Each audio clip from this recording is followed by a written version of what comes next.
No fim das contas, quem consegue insistir por mais tempo é quem tem mais chance de dar certo. Quando eu entrevistei pessoas para esta pesquisa, falei com bilionários e também com gente quebrada. E você imagina que quem não dá certo na vida acumula mais fracassos, só que é o contrário. Quem tem mais sucesso é justamente quem falhou mais, porque foi mais persistente.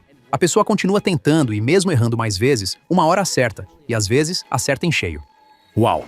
Ele é autor, especialista em design comportamental e professor, e trabalha na interseção entre psicologia, tecnologia e comportamento humano. O inspirador Nir Eyal. O que acontece se dia após dia, ano após ano, a gente fica repetindo um roteiro sobre as nossas limitações, sobre os rótulos que colocam na gente, sobre o que a gente não consegue fazer? Isso vira uma verdade no corpo e na mente. Sério? Se você tem uma visão positiva sobre envelhecer aos 30, estudos mostram. Teve uma pesquisa em Yale que encontrou o seguinte: pessoas que tinham essas crenças positivas aos 30 viveram em média 7 anos e meio a mais. É um impacto maior do que parar de fumar, maior do que dieta, e maior até do que exercício. O quanto as palavras que a gente pensa ou fala sobre nós mesmos e sobre nossos limites são importantes, ou até assustadoras para nossa vida. Importante demais. Uma das melhores coisas que você pode fazer é...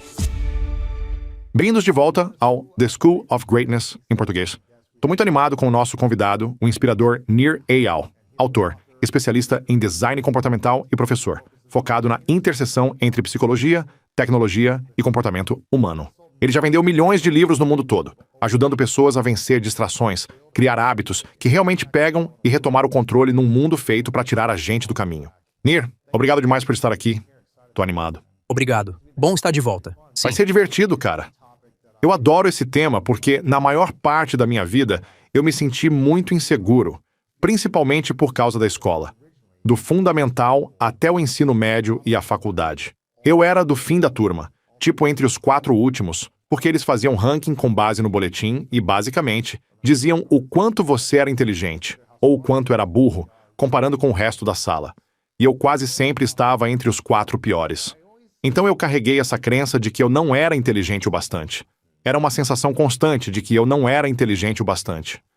Mas por algum motivo, tinha outra coisa dentro de mim que dizia: não, dá para fazer algo de você.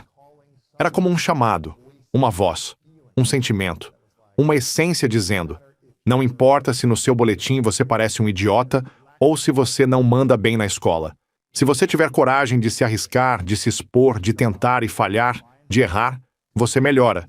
E dá para fazer coisas extraordinárias.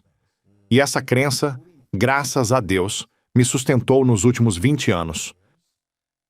Para, enfim, me destacar no esporte, construir um negócio sem ter habilidade nenhuma, nem saber direito sobre negócios, lançar um podcast e escrever livros best-sellers, mesmo sem ter qualquer prova de que isso seria possível. Sim. Mas eu tinha essa crença de: eu acho que eu dou um jeito. Se eu só der o próximo passo, se eu encontrar a pessoa certa, se eu fizer as perguntas certas e tentar, alguma coisa vai funcionar. E essa crença me deu a capacidade de, eu acho, ir melhor do que muita gente que é bem mais inteligente do que eu, mais brilhante, que tem mais diplomas do que eu, que tem mais estudo, essas coisas todas. Só que eu tive coragem de acreditar. Na sua opinião, por que tanta gente extremamente inteligente, extremamente talentosa, com todos os diplomas e reconhecimentos do mundo, ainda assim não tem coragem, ou não acredita que consegue lançar aquilo que realmente quer lançar? A gente vê isso o tempo todo. E o mito é que, para ter sucesso, você precisa ser o mais inteligente, como se essa fosse a característica decisiva. E, na verdade, em alguns aspectos, ser inteligente demais pode até atrapalhar. Sério? Porque você começa a buscar fatos, né? Só que fatos são bem diferentes de crenças. Fato é uma verdade objetiva. E na escola, a gente é avaliado por quantos fatos consegue despejar num papel. Um fato é algo verdadeiro você acreditando ou não. Esse é um extremo do espectro. No outro extremo é a fé. Fé é uma convicção que não exige evidência, tá? São 2 lados bem diferentes. No meio disso, existe a crença. Crença é uma convicção que pode ser revista com base em novas evidências. Então, diferente do fato, que não muda, e diferente da fé, que não precisa de evidência para ser convicção, crenças mudam. E as pessoas que se guiam pelas próprias crenças, em vez de só fazerem coisas quando têm certeza objetiva de que vão dar certo, acabam tendo mais sucesso. Eu nem consigo dizer quantas pessoas eu ouvi, nas minhas pesquisas, sobre o poder das crenças, contando a mesma história. Tinha algo dentro de mim, eu simplesmente acreditei que ia dar certo, e deu. E é por isso que eu venho pesquisando isso nos últimos 6 anos. Existe um poder aí, pouco explorado, que as pessoas nem percebem que podem acessar, e que libera o potencial delas quando elas usam a força das crenças. E a minha história favorita sobre isso, a minha pesquisa favorita, é o estudo do rato do Kurt Richter. Nos anos 1950, o Kurt Richter pegou esses ratos e colocou num cilindro. Ele queria ver. Hoje em dia nem dá para fazer um estudo desses. Sim. É eticamente bem Sim. questionável. Quanto tempo ratos selvagens aguentariam nadando na água? Num cilindro com água, Meio cheio e ele colocava um rato selvagem lá dentro. para ver quanto tempo ele aguentava. Sim, e ele ficava ali com um cronômetro. E descobriu que, em média, um rato selvagem nada por uns 15 minutos. Antes de se afogar. Ele desiste e se afoga, né? 15 minutos. E aí é que começa a parte interessante do experimento. Ele trouxe um novo grupo de ratos selvagens, colocou na água e quis ver o que aconteceria se, na hora em que ele sabia que eles iam desistir, quando estavam prestes a se afogar lá pelos 15 minutos, ele tirasse o rato, secasse, deixasse respirar e colocasse de volta na água. E ele repetiu Nossa. isso algumas vezes, tá? Você já tinha ouvido falar desse estudo? Não. Tá, então Parece eu vou. tortura. Mas explica aí. Tá. Então quanto tempo... Aqui vai a pergunta. Você sabe que tem algo, né? Tem algo surpreendente nisso. Se no começo eles aguentavam nadar 15 minutos, quanto tempo eles conseguiriam nadar depois desse treino? Tirar da água, secar, recuperar o fôlego e colocar de volta. Quanto a mais eles aguentariam? Eu diria o dobro. O dobro Sim. já seria incrível. Sair de 15 minutos para mais 30 minutos de resistência? Nossa, isso seria sensacional. Sim. Não foi o dobro, Luiz, nem o triplo, nem o quádruplo, e nem por 1 hora. Esses ratos, depois de condicionados, conseguiam nadar por 60 horas. Não 60 minutos, O quê? 60 horas. Nossa. 240 vezes mais persistentes. Caramba. Agora, o que mudou? O experimento era exatamente o mesmo. O corpo desses ratos não tinha mudado. Não teve nada físico que os deixasse mais persistentes. O que mudou, ao que tudo indica, a gente não pode perguntar no que um rato acredita, foi a mente deles. Eles passaram a enxergar que existia uma saída. Eles aprenderam esperança. E isso fez com que eles aguentassem mais. Sim. Então, o que isso significa pra gente? Qual é a lição aqui? Que quando a gente se prende a crenças limitantes, em vez de crenças que libertam, a gente trava. Mas quando identifica essas crenças limitantes, se livra delas e encontra uma crença mais libertadora, que puxa a motivação, você destrava alguma coisa. E não é mágica, né? Isso sempre esteve ali dentro. Esses ratos sempre foram capazes de nadar por 60 horas, mas desistiam depois de 15 minutos porque achavam que não tinha jeito. E a gente faz isso o tempo todo. Então eles tinham a capacidade, tinham o kit ali, digamos. Tinham o físico para nadar 60 horas, mas não tinham a crença. Isso mesmo. Aí, a maioria morria ali pelos 15 minutos, em média. Eles desistiam. E quando eles aprenderam essa crença, mesmo sendo um rato, né? E surgiu esperança, ou essa ideia de, opa, talvez eu sobreviva, Exatamente. talvez eu aguente um pouco mais. Eles conseguiram ir 240 vezes além do que antes, nesse modo sobrevivência. É isso mesmo. Caramba. Exatamente. E é isso que é destravado. Não é mágica. Não é nada sobrenatural. É que dentro de cada um de nós existem capacidades que a gente nem percebe que tem. E o que segura a gente são essas crenças limitantes. Quer dizer, parece tipo o David Goggins versão ratos. Ele fala que, quando você sente que está morrendo, você ainda nem começou de verdade. O corpo aguenta muito mais do que a gente imagina. Pode parecer que você vai morrer, mas talvez só precise de um descanso rápido e aí vem aquela segunda energia, né? Existe essa coisa chamada segundo fôlego, quando parece que a energia volta e você consegue continuar por muito mais tempo. E isso é interessante. Mas eles acabaram parando e morrendo depois dessas 60 horas? Em algum momento, eles chegaram ao limite natural deles. E todo mundo tem um limite natural. Só que o limite que a gente acha que é o nosso costuma ser muito mais curto do que o real. Tem um monte de coisa aí dentro para destravar que as nossas crenças acabam segurando. Agora, é um medo do quê? É falta de habilidade para aguentar dor, que a maioria tem? É falta de habilidade para aguentar humilhação e vergonha? É falta de habilidade para lidar com o medo de fracassar? Ou até o medo de dar certo? Qual é a habilidade que mais falta nas pessoas e que mais segura elas? Quando a gente olha o que diferencia pessoas bem-sucedidas, não é necessariamente inteligência. Tem alguma correlação, mas não é o principal. Sim. No topo mesmo são duas coisas. Primeiro, perseverança. Segundo, adaptabilidade. Por quê? Porque quem consegue insistir por mais tempo é quem tem mais chance de dar certo. Quando eu fiz entrevistas para essa pesquisa, eu falei com bilionários e também com gente quebrada. E você esperaria que as pessoas que não dão certo na vida, digamos, fossem as que mais falharam. Muita gente pensa, eu não tenho sucesso porque eu falhei demais. Mas na verdade é o oposto. Quem tem mais sucesso é quem falhou mais, porque insistiu mais. Tentou de novo e de novo. Foi como aqueles ratos que continuaram nadando. E quando você persevera, mesmo falhando mais vezes, uma hora você acerta. E às vezes, acerta em cheio. Então, quem não tem sucesso só não tenta o suficiente. Foi mais ou menos isso que você viu na pesquisa. O que falta é motivação. No fundo, o que essas crenças destravam é a sua motivação. Só que a forma como a gente entende motivação está completamente errada. A gente aprende que é assim. Você faz tal comportamento e ganha tal benefício. Então, por isso, você precisa de motivação, né? É aquela explicação clássica da economia. Eu te pago um salário, esse é o benefício, para você fazer o trabalho. Eu treino por tanto tempo e tenho um resultado, emagreço. Mas quando a pessoa não vê resultado em 2 semanas, ela desiste. Por quê? Porque a gente perde a motivação. O que está faltando? Quer dizer, tem um monte de livro de autoajuda dizendo o que fazer. A gente tem o Google. Se não sabe fazer, pesquisa. A gente pode pedir para uma IA dizer o que fazer. No geral, a gente sabe o que fazer. O que falta não é conhecimento. Também não é falta de recursos. Falta outra coisa.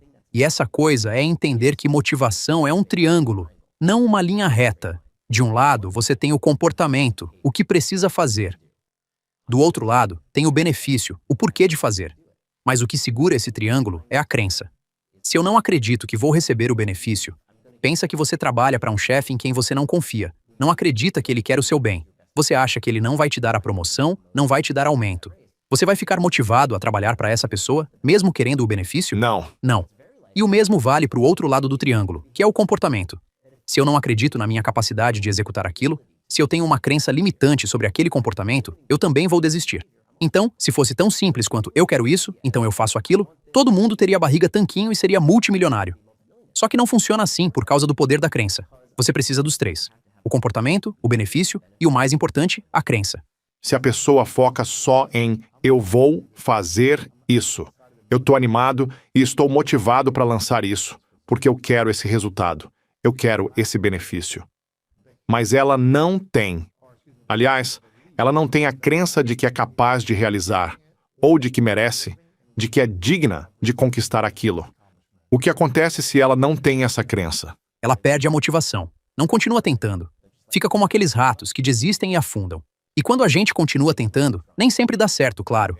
Agora, isso não é pensamento mágico. Não é pensamento positivo do tipo, eu não sou um grande defensor disso. Se você olha a literatura científica, só desejar uma coisa, na verdade, te deixa menos propenso a ir lá e conquistar. A Gabrielle Oettingen fez um estudo muito legal.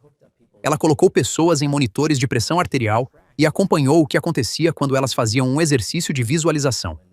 Quando ficavam manifestando, pensando no futuro que queriam, alinhando vibrações, ou seja lá o que elas faziam. Olha o que aconteceu, Luiz.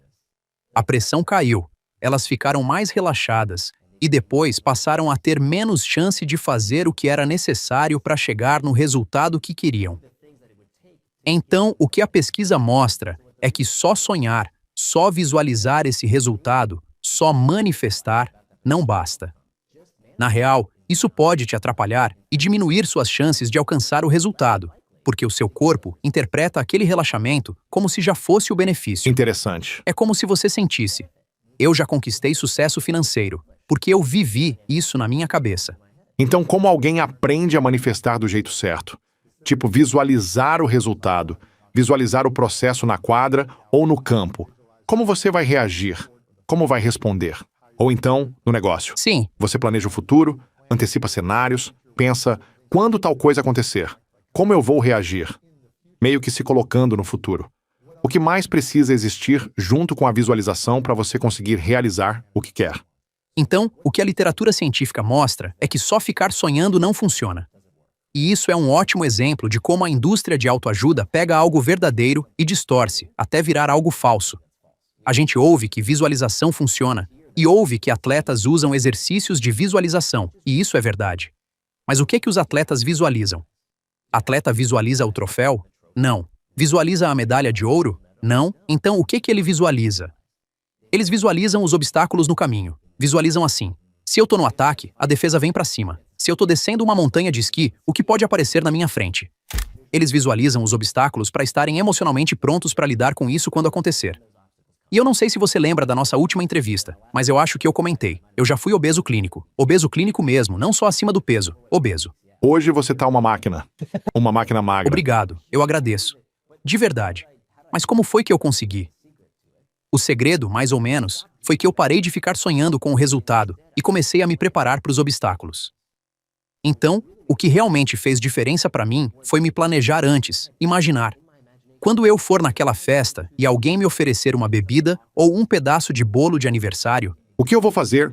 O que eu vou dizer? como é que eu vou lidar com esse desconforto de ter que dizer não? Se alguém tá acima do peso agora e vive tentando ficar mais saudável, emagrecer, mas fica naquele efeito sanfona, sobe e desce, ou nunca consegue manter o peso. Sim, Qual seria o plano nesse triângulo da motivação, crença, comportamento e benefício para dizer: vou perder esse peso de vez? O que essa pessoa precisa fazer? bom, essa é a minha história. Primeiro, eu entendo de verdade quem tá nessa situação, e eu ainda preciso fazer isso. Todo dia eu tenho que pensar nisso. Não some. Ainda é uma luta. Agora, deixa eu te contar o que aconteceu comigo. Desde bem novo, eu fui muito acima do peso por muito tempo. E a partir dos anos 1990, eu lia qualquer livro de dieta que estivesse na moda. Começou com aquela fase do low fat e com biscoitinhos sem gordura, tipo Snackwell, né? Eu passava o dia comendo isso, porque era assim que a gente achava que ia emagrecer. Depois, eu fui para uma dieta vegetariana. Era tofu e batata para tudo. Aí depois veio a keto, e foi quando joguei fora a batata e o tofu e passei a viver de keto o dia inteiro. Depois disso, acho que foi jejum intermitente. E o curioso é que toda dieta funcionava. Toda dieta funcionava. Eu emagrecia, até parar de funcionar. Porque o que sempre acontecia, toda vez, e por isso, o efeito sanfona voltava, era o seguinte. Quando surgia uma dúvida, quando aquela dúvida entrava, alguém me dizia: ah, vegetariano não consegue todos os nutrientes. Ou, keto faz mal pros rins. Aí você questiona, tipo, será que tem um jeito melhor? O que eu deveria estar fazendo? E aí essas crenças limitantes entravam de novo. Daí, na próxima vez, eu pensava: tá, vou comer esse pedaço de pizza e, tanto faz, vou só beliscar e comer uma pizza. E o que acontecia?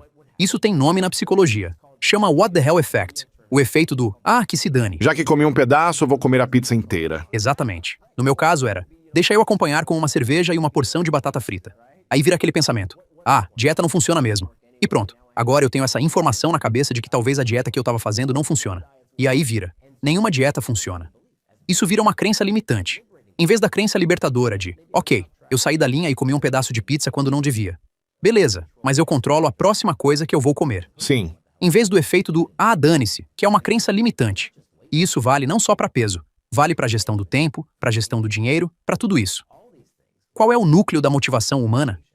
Né? Não é só recompensa e punição. Muita gente tenta se domar na base do prêmio ou do castigo, quando faz a coisa certa.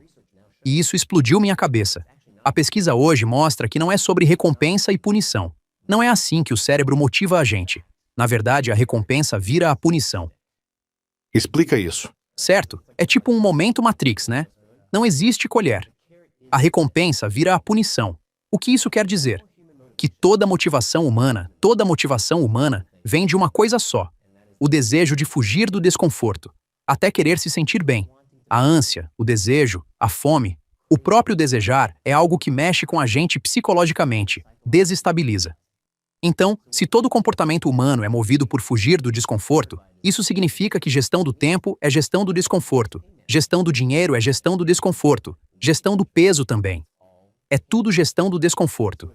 Se você aprende a lidar com esse desconforto, você destrava tudo aí dentro. Caramba!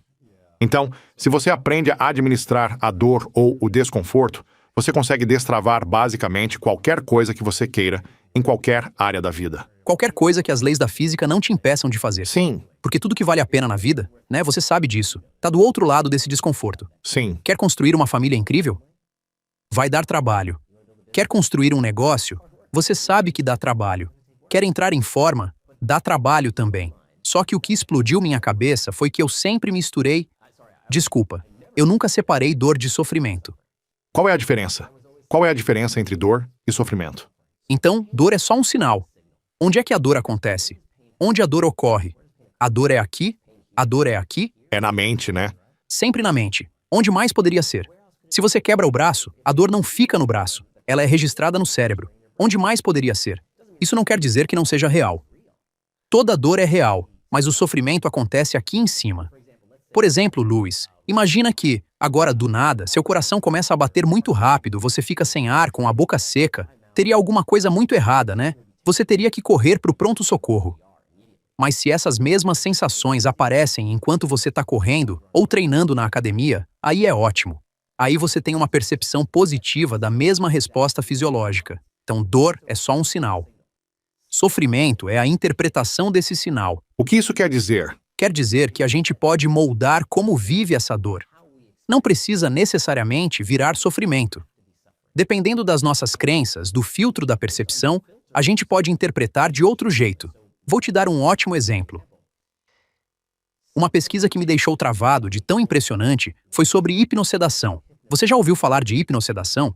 Tipo hipnose? Sim, só que para cirurgia. Tá. É coisa de outro mundo, tá? E Lewis, eu não acreditaria se eu não tivesse visto as gravações. Na pesquisa, eu vi várias dessas cirurgias. Tem um cara sobre quem eu escrevi. Hipnosedação. Então seria usar hipnose para não sentir dor. E aí você não precisa ser colocado em anestesia geral. Isso. E você me conhece. Sou guiado por evidências, Sim, né? você é E cético. eu levei 6 Você é bem anos para cético. escrever esse livro. Eu sou bem cético, sabe? Quase num nível de cinismo às vezes. Sim, claro. Então eu precisava de prova. Eu tive que ver o vídeo real da cirurgia. E acontece que, na Europa, principalmente Suíça e França, essa é uma técnica pela qual dezenas de milhares de pessoas já passaram. E o cara que eu entrevistei se chama Daniel Kistler. Ele era trader de commodities, um cara de números, super analítico, zero místico. E esse cara, ele tinha ali seus 50 e poucos, sofre um acidente e quebra um osso no tornozelo. Aí precisa colocar uns parafusos na perna. E depois chega a hora de tirar esses parafusos.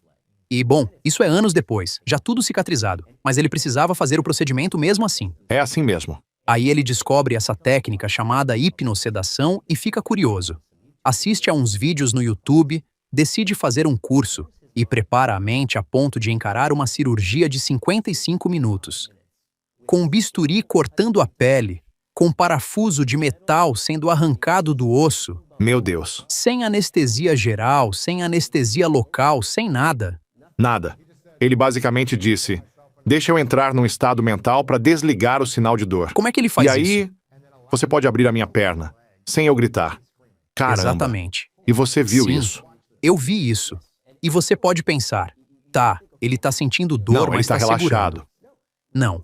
Dá pra ver na pressão, nos batimentos, em tudo que normalmente dispara quando o corpo entra em modo de estresse. E nada acontece. Ele desligou o sinal de dor. Na verdade, ele desligou o sofrimento. Não o sinal de dor. Não necessariamente. Então, olha só. Aqui está o coração da pesquisa que eu fiz. Crenças têm 3 poderes. O poder da atenção, da antecipação e o poder de agência. O que o Daniel Kistler conseguiu fazer, e dezenas de milhares de pessoas fazem isso o tempo todo, é que, pelo poder das crenças, elas conseguem escolher para onde direcionar a atenção aos sinais que chegam no cérebro. Porque neste momento, seu cérebro está recebendo 11 milhões de bits de informação. Agora mesmo, 11 milhões de bits. O som da minha voz entrando pelos seus ouvidos, a luz entrando nos seus olhos, a temperatura do ambiente. Uau! Você capta tudo isso, tá? Para dar uma noção, isso é o equivalente a ler Guerra e Paz 2 vezes a cada segundo, tá? É isso que o seu cérebro está processando agora. Só que a sua consciência dá conta de só 50 bits por segundo. 50 bits contra 11 milhões. Isso significa que a mente consciente, onde nasce a sensação de sofrimento, capta só 0,000045% da informação disponível. Então, o que o cérebro tem que fazer? Ele precisa prever e completar as lacunas. Interessante. Isso se chama processamento preditivo. Ele não enxerga a realidade como ela é. Ele enxerga como você prevê que ela... Vai ser. Sim. Bingo. Como é que você sabia? Porque você já viu isso 1 milhão de vezes. Isso se chama priores, crenças prévias. E essas crenças anteriores determinam o que a gente enxerga na realidade do presente. Então, como é que a gente muda uma crença prévia para criar evidências no futuro de que dá para construir algo que a gente nunca construiu antes?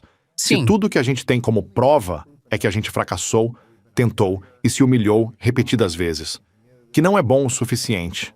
que é alguém descartável, que merece ser abandonado, seja lá o que for. Certo. Como a gente cria uma crença que a gente nunca viveu para gerar um resultado novo na nossa vida? Então é aqui que a mágica acontece. E a mágica é a seguinte. O primeiro passo é enxergar essas crenças limitantes, porque todo mundo tem. Qual era a sua? Meu Deus, Quais eram as suas maiores? 2 ou 3 principais?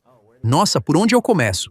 Tá, eu vou te contar. Pra mim era relacionamento. Há muitas crenças limitantes nos meus relacionamentos. De intimidade? Eu vou te contar exatamente o que aconteceu. Pra mim era a minha relação com a minha mãe. Isso ilustra bem o ponto. Alguns anos atrás, minha mãe fez 74 anos e eu queria fazer algo bem legal pra ela. Então eu quis mandar flores. Só que eu estava em Singapura e ela estava no centro da Flórida, onde eu cresci. Mandar flores de Singapura para o centro da Flórida não é simples. Então eu liguei para um monte de floricultura. Fiquei acordado até 1 da manhã garantindo que a entrega ia chegar na hora, que ela ia receber, que as flores não iam murchar no carro, no calor da Flórida. Fiquei até 1 da manhã. Fui dormir me achando, sabe? Eu pensei, Bom, filho. sim, Sim. fiz a coisa certa. Aí no dia seguinte eu ligo e falo: Mãe, feliz aniversário. Você recebeu as flores que eu mandei? E ela disse: Sim, eu recebi as flores. Obrigada, mas só para você saber, elas chegaram quase mortas e eu não pediria mais desse lugar. Meu Deus. Então é tipo procurar defeito em vez de... Entende Sim. bem do que tô falando, né? Sim. Aí eu... Você fracassou. Sim. Aí eu falei uma coisa tipo: Então tá, essa foi a última vez que eu te compro flores. E isso caiu tão bem quanto você imagina, Sim. né? Não foi nada bom. Aí, depois da ligação, a minha esposa, Julie, virou pra mim e perguntou: Quer ressignificar esse caso aqui? E eu respondi: Nem a pau. Não.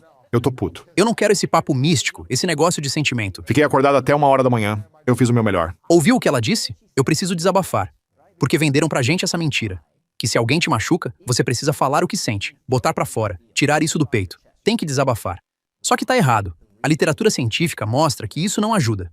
Quando você desabafa sobre alguém, você só reforça a sua crença sobre aquela pessoa. Aí você deixa de ver a pessoa como ela é. Você passa a ver uma caricatura criada pelas suas crenças. E eu já conhecia essa pesquisa naquela época. Tava escrevendo o livro e já sabia disso. Aí eu parei de desabafar. Eu falei: Tá bom, beleza, eu não vou desabafar, mesmo querendo muito. E em vez disso, eu fiz o que ela sugeriu. Essa técnica é da Byron Katie, que existe há muito tempo. Ela é incrível. E na real, ela colocou num formato que remonta lá atrás, até Aristóteles. É o The Work? Sim. Exatamente. É o The Work. Eu fiz isso e eu respeito muito. E assim, é uma tradição bem antiga, mas a Byron Katie colocou num formato que eu acho que as pessoas... É verdade? É realmente verdade? Exatamente. Então foi isso que eu fiz. Primeiro passo, eu escrevi a crença. A crença era: Minha mãe é crítica demais e é difícil agradar. Aí vem a primeira pergunta: É verdade? Ué, você não acabou de ouvir, né? Tá, próxima. Óbvio que ela é crítica demais e difícil de agradar. Próxima pergunta. Qual é a próxima pergunta? A próxima pergunta é: Isso é absolutamente verdade? Sim. Tá. É absolutamente verdade? Bom, será que pode existir absolutamente quer dizer em qualquer circunstância? Nunca mesmo deixa de ser verdade? Não. Tá. Talvez, eu nem sei como, mas talvez exista uma situação em que não seja verdade. Terceira pergunta. Quem eu sou quando eu me agarro a essa crença? Quando eu acredito que minha mãe é crítica demais e difícil de agradar, eu viro quem? Que tipo de pessoa eu sou? Eu não sou nada paciente. Eu não sou gentil. Sinceramente, eu não sou eu. Eu não sou alguém de quem eu me orgulhe. E aí vem a quarta pergunta. Quem eu seria sem essa crença? E quando eu pensei nisso, eu falei: Tá, se eu tivesse uma varinha mágica e pudesse apagar essa crença da minha cabeça, eu seria mais gentil. Eu teria mais paciência. Eu seria quem eu acho que eu sou de verdade. E aí eu entendi que aquela crença não estava me servindo. Agora, a parte importante é a seguinte: crenças são ferramentas, não verdades. Diferente de fato ou de fé, crença é outra coisa. Crença é uma ferramenta, não uma verdade. Então, na prática, nem importa tanto se é verdade ou não, tá? O que importa é que pra mim aquilo parecia muito real. E aí o processo é: como é que você muda essas crenças? Nessa técnica, você procura o oposto, o contrário mesmo dessa crença. Então, qual é o oposto de minha mãe é crítica demais e difícil de agradar? Qual é o oposto? Minha mãe não é crítica demais nem difícil de agradar. No começo eu pensei: não dá, não tem como, Não acredito nisso. né? Mas de novo, eu não tô tentando trocar minhas crenças. O objetivo de ressignificar não é mudar a sua crença. É para te dar um portfólio de perspectivas, para você escolher qual te serve melhor. Então eu experimentei essa ideia. Como isso poderia ser verdade? Que minha mãe não é crítica demais nem difícil de agradar. Isso pode ser verdade? Bom, Deixa eu achar alguns exemplos. Deixa eu puxar aqui da memória. sim. Ou até nesse caso específico. Talvez ela estivesse tentando me ajudar. Talvez ela só quisesse garantir que eu não caísse num golpe dessa floricultura e estivesse tentando ser útil, e não maldosa. Tá, talvez. Não pareceu isso, mas talvez. Exato. Agora vamos fazer outra rodada. Em vez de minha mãe é crítica demais e difícil de agradar, eu sou crítico demais e difícil de agradar. Isso pode ser verdade? Que você precisava que ela reagisse do jeito perfeito para você sentir que você fez um bom trabalho. Bingo. Eu queria que você estivesse lá, porque eu demorei pra sacar isso. Mas foi exatamente o que eu percebi.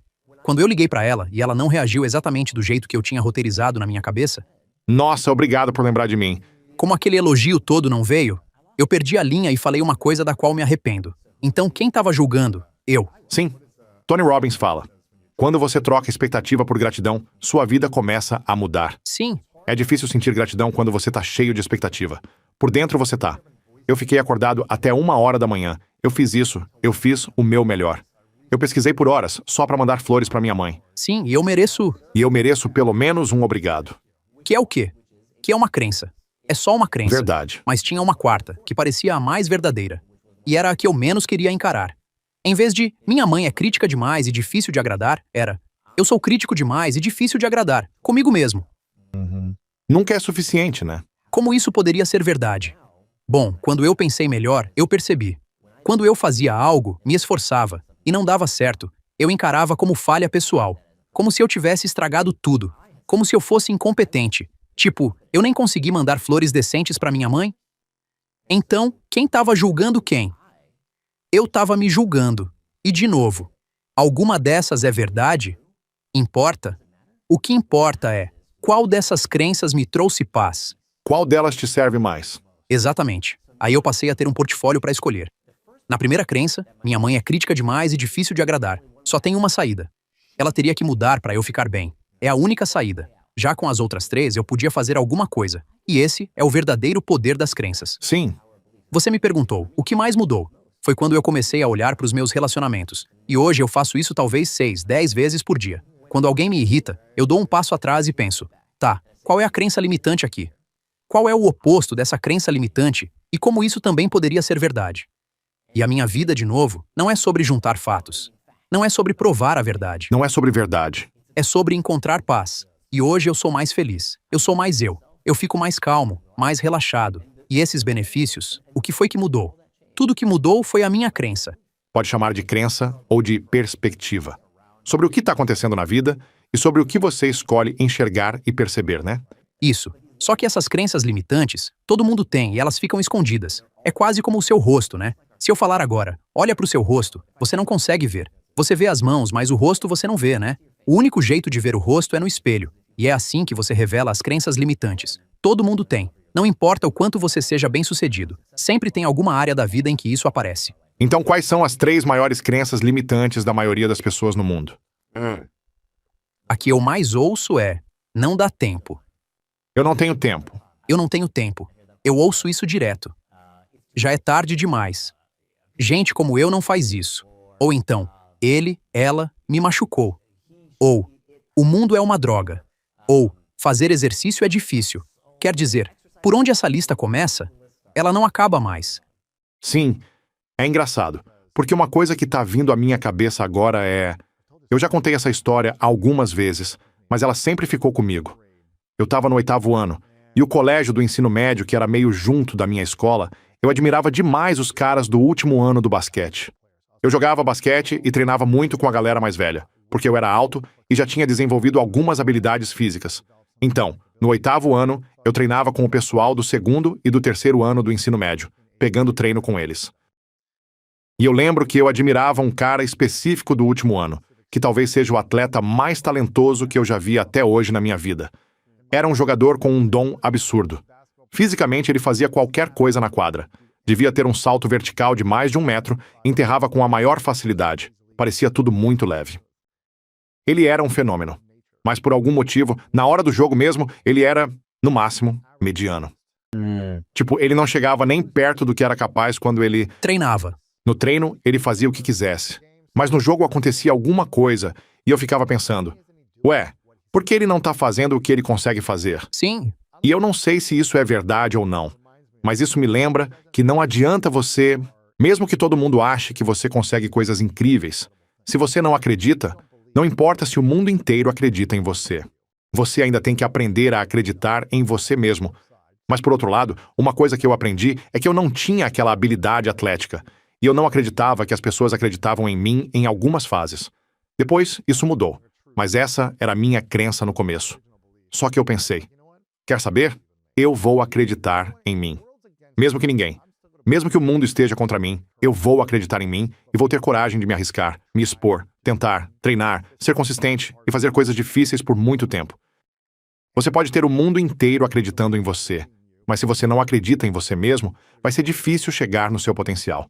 E você pode ter o mundo contra você, mas se a sua crença for inabalável, dá para fazer coisas incríveis.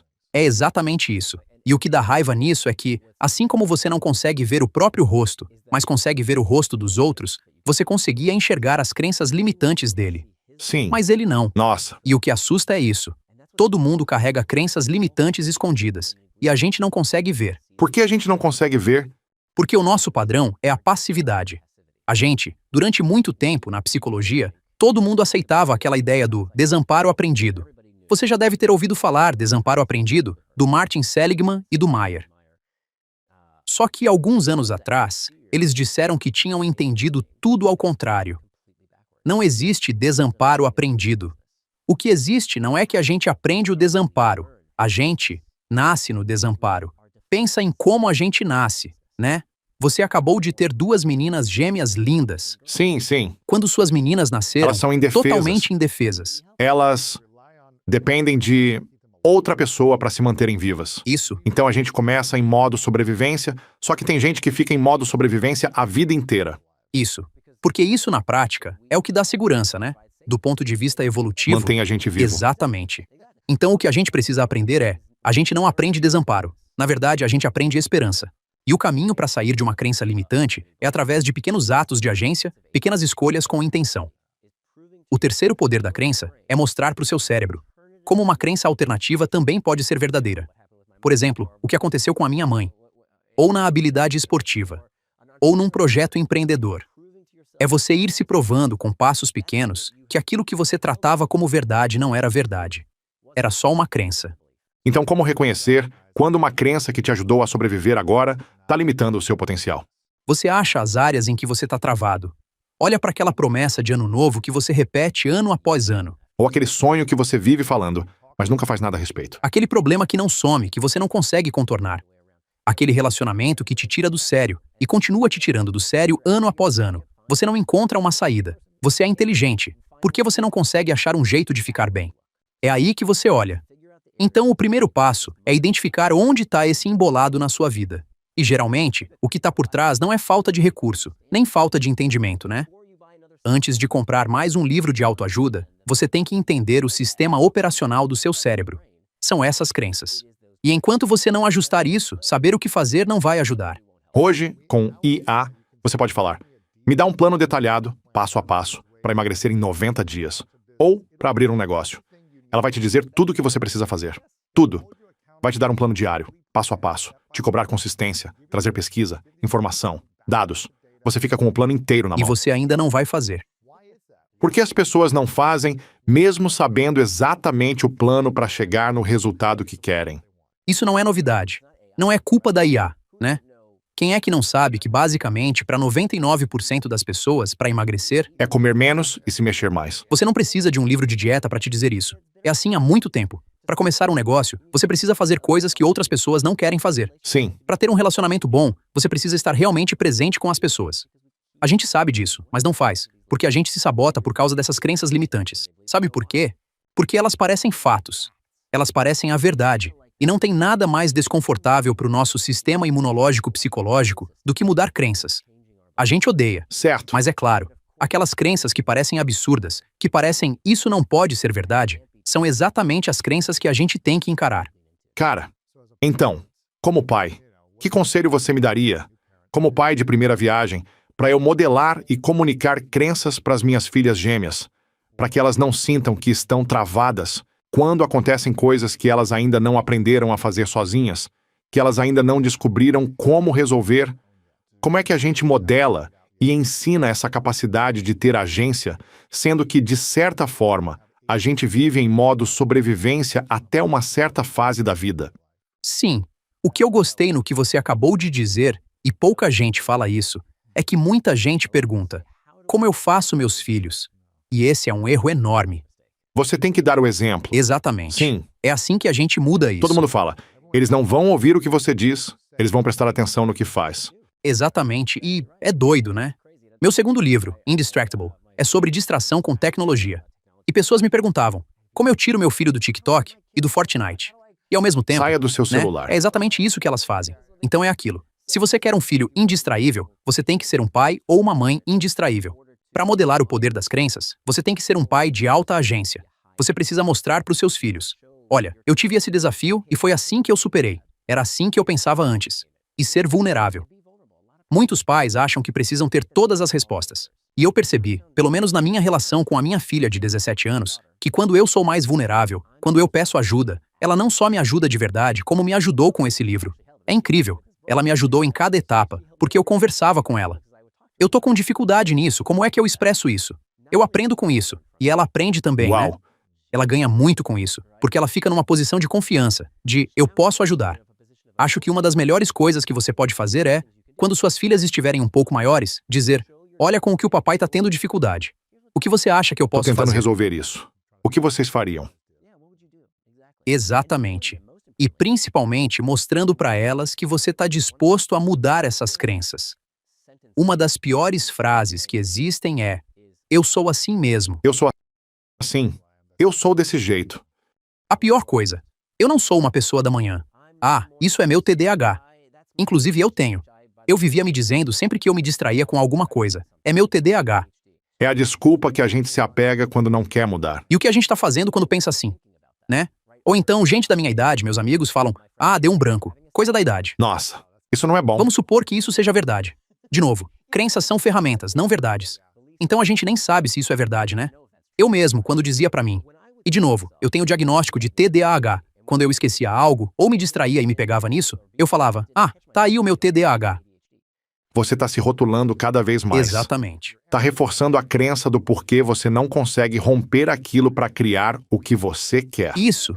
Mesmo que seja difícil, você se limita mais quando continua falando e repetindo que isso é difícil. Os seus rótulos viram os seus limites. Sim, E o que isso faz é... isso cria o que eu chamo de um efeito placebo sociológico. Tem um exemplo ótimo na literatura da psicologia do Sr. A. E o Sr. A é um cara, né? O nome foi anonimizado no estudo. E o Sr. A terminou com a namorada, foi um término bem ruim, e ele toma um frasco inteiro, uma cartela inteira, um pote inteiro de antidepressivo prescrito. Ele queria se matar. Depois de engolir tudo, ele muda de ideia, decide que não quer morrer e vai até o vizinho, pede para o vizinho levar ele para o hospital. Ele chega correndo na emergência, desaba no chão e mostra o frasco para a enfermeira dizendo: eu tomei todos os comprimidos, tomei tudo. Eles atendem ele, a frequência cardíaca tá alta, a pressão tá perigosamente baixa e... ele apresenta todos os sintomas, todos os sinais de uma overdose grave. Tá acompanhando até aqui? Só que o frasco não dizia qual remédio era. Só tinha o número, o telefone. E aí descobrem que o Sr. A estava num estudo clínico desses antidepressivos, então ele não sabia o que estava tomando. não era real. Não era real. Calma, já chega lá. Foi mal. Eles ligam para esse número e perguntam: o que esse cara tomou? Ele teve uma overdose. Diz pra gente que remédio é esse pra gente poder, sei lá, fazer lavagem gástrica, o que for, dar o antídoto do que ele tomou. Aí eles falam: 1 minuto. Conferem e dizem: essa pessoa tomou placebo. Uau. Esse cara desmaiou, ficou com pressão baixa, com sinais fisiológicos perigosos. E tudo isso apareceu por causa de uma crença. Isso se chama efeito nocebo, o oposto do efeito placebo. Sim, Então deixa eu te perguntar. Se o efeito nocebo, se acreditar em algo, pode gerar sintomas físicos tão claros que na hora em que o cara descobre que tomou placebo, que era uma substância totalmente inerte, em 15 minutos foi só isso. Em 15 minutos ele se recupera e volta ao normal. Então pensa comigo.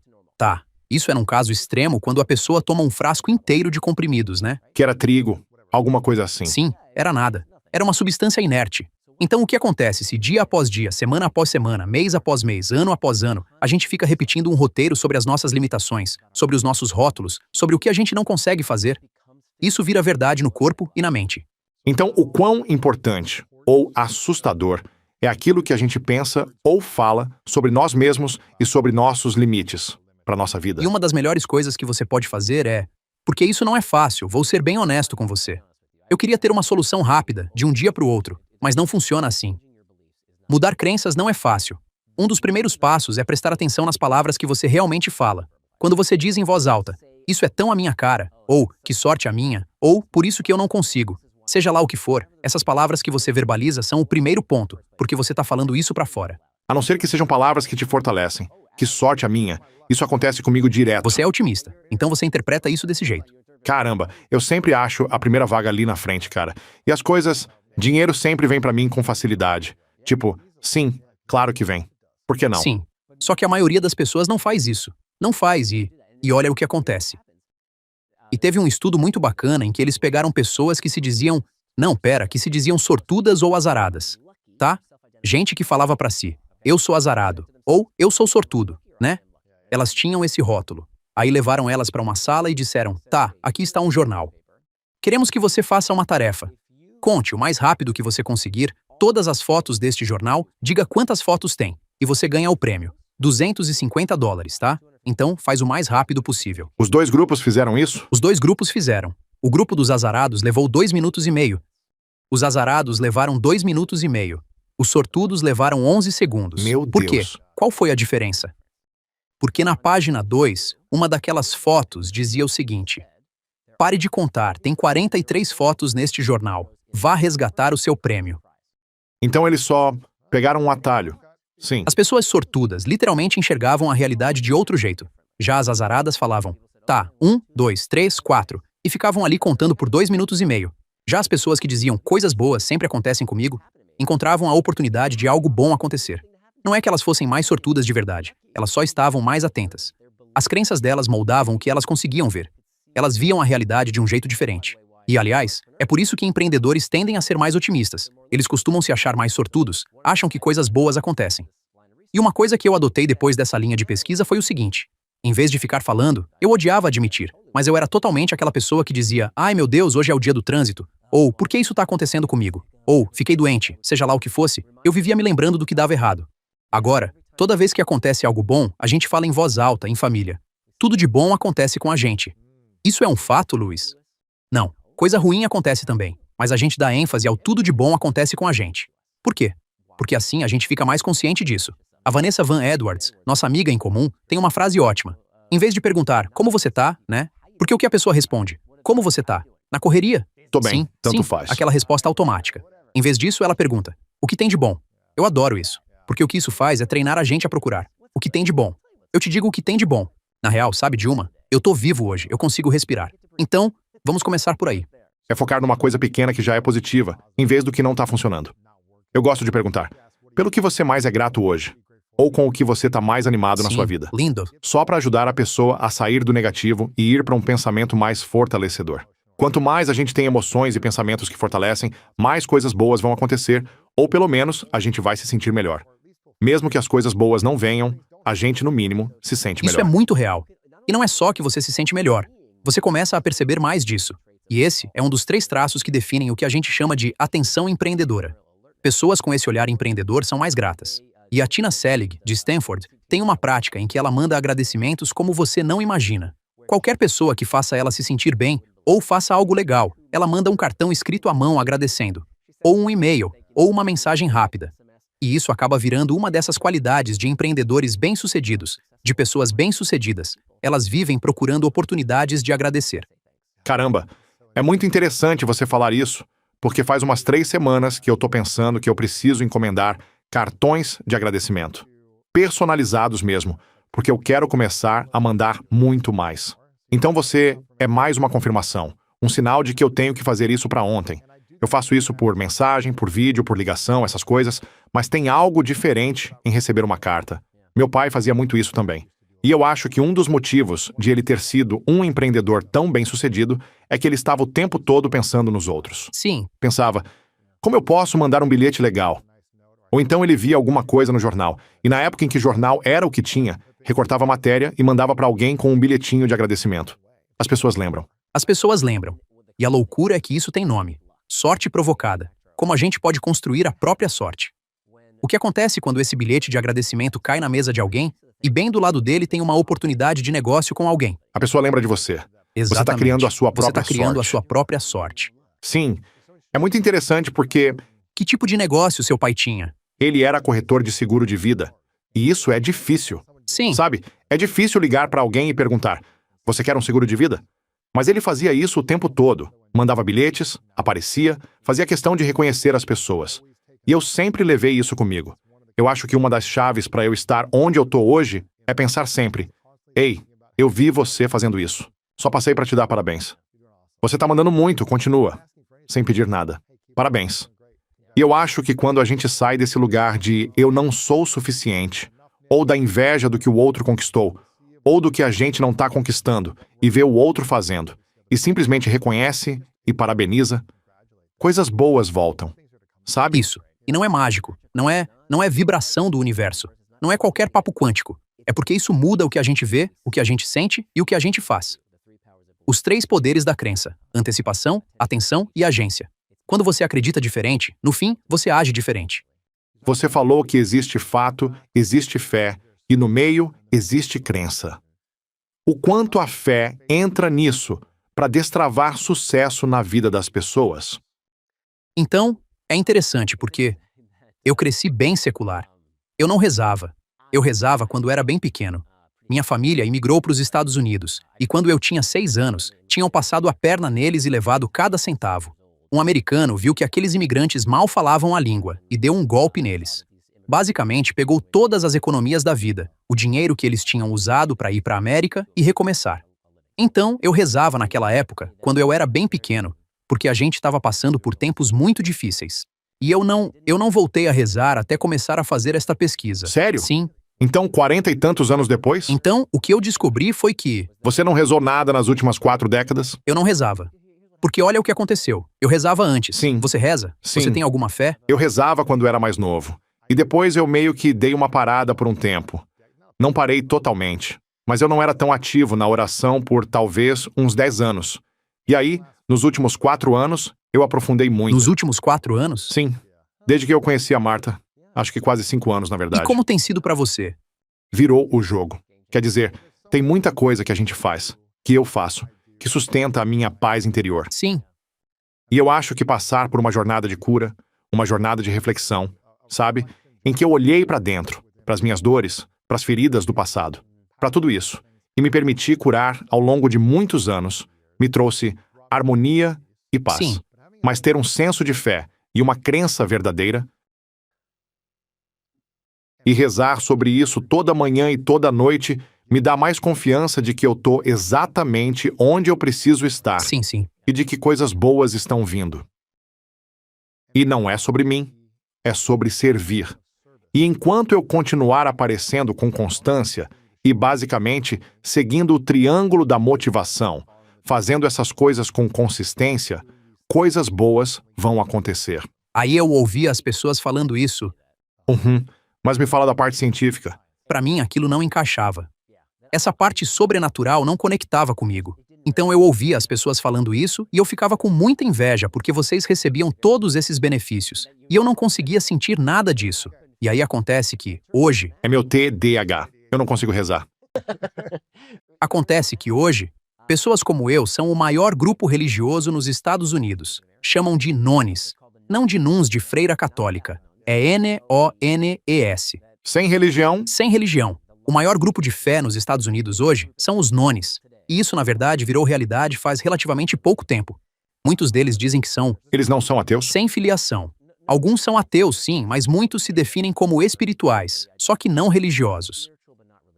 E o mais louco é que pessoas que se identificam como espirituais e não religiosas têm taxas mais altas de depressão e transtorno de ansiedade. As pessoas que... Mais altas do que as de pessoas que não são espirituais nem religiosas. Pera, pessoas que dizem que são espirituais, mas não religiosas, têm mais depressão E transtorno de ansiedade. do que pessoas que dizem que são religiosas. Muito, muito mais. Sério? Sim, Quando alguém diz, eu não sou religioso, mas sou espiritualizado. isso. O que a pessoa está dizendo? Que ela acredita em algum tipo de força maior, mas não se conecta com nenhuma tradição religiosa. Tá. Então eles têm mais depressão do que quem tem uma tradição religiosa? Isso. E a gente sabe disso há bastante tempo. Que pessoas que rezam têm vários benefícios. Vivem mais, são mais saudáveis, ganham mais dinheiro, contribuem mais com a comunidade. Tem todo tipo de benefício ligado à oração. E eu sabia disso. Isso tem respaldo científico, pesquisa, neurociência e tudo mais? É bem estabelecido. E aí eu li essas pesquisas enquanto eu escrevia o livro, e encontrei isso. E eu fiquei meio com inveja, mas pensei, isso não é pra mim, porque eu não tenho essa fé no sobrenatural. Até que eu me deparei com um estudo que explodiu minha cabeça. E o estudo foi assim que eles fizeram. Pegaram 3 grupos de pessoas e um era o grupo controle, ou seja, nada, nenhuma intervenção. O segundo grupo era formado de pessoas que rezavam dentro de uma tradição religiosa específica. E o terceiro grupo era de pessoas que nunca tinham rezado, e eles ensinaram essas pessoas a rezar, e disseram: se você não tem tradição religiosa, você não precisa dizer Deus, diga o que fizer sentido para você. Troque por a soma de todas as forças, ou Mãe Natureza, ou uma força maior, o que for. Não O precisa universo, ser nada sim. sobrenatural. Usa a palavra que você quiser, mas aqui está como rezar, tá? E ensinaram como rezar. Tipo uma oração de 60 segundos? Ou tipo... Sim, algum tipo de... Eles tinham uma intervenção padronizada. Aí pegaram esses 3 grupos e aplicaram. Existe um protocolo padrão para testar tolerância à dor. O teste basicamente é assim. Eles pegam sua mão e mandam você colocar num recipiente com água gelada. Gelada mesmo. Dolorosamente gelada. E aí tem um pesquisador observando seu rosto, vendo cada careta, cada reação. E chega uma hora em que você não aguenta mais e precisa tirar a mão da água. E aí o que aconteceu? Tanto o grupo que rezava por tradição religiosa, quanto o grupo que não tinha tradição, mas aprendeu a rezar, aguentou muito mais do que o controle. Eles tinham bem mais tolerância à dor. Eles eram tipo os ratos que aguentavam 60 horas. Exatamente. E o mais fascinante é que até as pessoas sem tradição religiosa, que só aprenderam a rezar, também tiveram esses benefícios. Também tiveram mais tolerância à dor, né? Mais do que quem não rezou nada. Sim, mais do que quem não rezou nada. E aí isso é algo que eu mudei na minha vida. Uau! Quando você perguntou qual é o poder da fé, acontece que a oração funciona até sem fé. E isso pra mim vira quase um chamado. Eu acho que muitos dos problemas que a gente tem hoje nos Estados Unidos vêm do fato de que muita gente como eu dizia: eu não consigo entrar numa igreja porque eu não consigo provar que tudo que é dito aqui é 100% verdade. Eu olhava tudo pela lente dos fatos. Também não consigo. Pra mim é tipo, como isso pode ser literalmente verdade depois de 2000 anos, com traduções e tudo mais? Mas ainda assim você vai. Eu vou. Perguntei isso pro Arthur Brooks recentemente. Ele é um católico super praticante que vai à missa todo dia de manhã, tipo 6 horas, uma coisa assim. Eu falei, Arthur, você é um cara inteligente. Professor, autor, best-seller. Como você consegue dizer que tudo é verdade? E ele, eu não consigo. Mas a crença nisso, a essência, as histórias e as lições me dão mais paz e me ajudam a viver uma vida mais tranquila. Sim, e esse é o objetivo. Eu não me chamo de ateu nem de agnóstico. Eu me chamo de livre pensador. E é um termo que eu aprendi quando eu morava em Singapura. Você pode ser um cristão livre pensador, um muçulmano livre pensador, um ateu livre pensador. Tanto faz. Isso quer dizer que você não fica mais preso nessa pergunta o tempo todo. Eu parei de buscar prova. E o que eu busco é paz, como você falou. Sim. Nossa, é isso. É disso que as pessoas precisam. Paz. Sim. E muita gente não tem. Porque crenças são ferramentas, não verdades. A gente nunca vai saber, tá? A gente simplesmente não vai saber. Mas o que eu percebo é que quando eu entro numa igreja ou numa sinagoga e começo com uma oração, coisa que eu não fazia desde os 6 anos e agora eu faço, isso me faz bem, né? Eu me sinto melhor. Eu fico melhor quando eu adoto essa crença de que eu posso rezar mesmo sem ter todas as respostas. Sim, você fica mais presente, reage menos no impulso. Fica mais tolerante, mais grato. Eu consigo lidar com essas coisas agora. E aí o que eu fiz foi, parece até começo de piada. Eu fui falar com 5 líderes religiosos. Fui a um rabino, um padre, um imã, um monge e um swami. E fiz para todos Parece a mesma piada pergunta. mesmo. E a pergunta era a mesma. Como é que eu rezo quando eu tenho dúvidas sobre Deus? E o que que eles disseram? E aí eu aprendi 5 princípios-chave da oração. Então cada um me deu uma peça diferente do quebra-cabeça. E muita coisa se repetia, claro. Ninguém tem monopólio dessas práticas. Mas o que eu fazia era jogar tudo fora.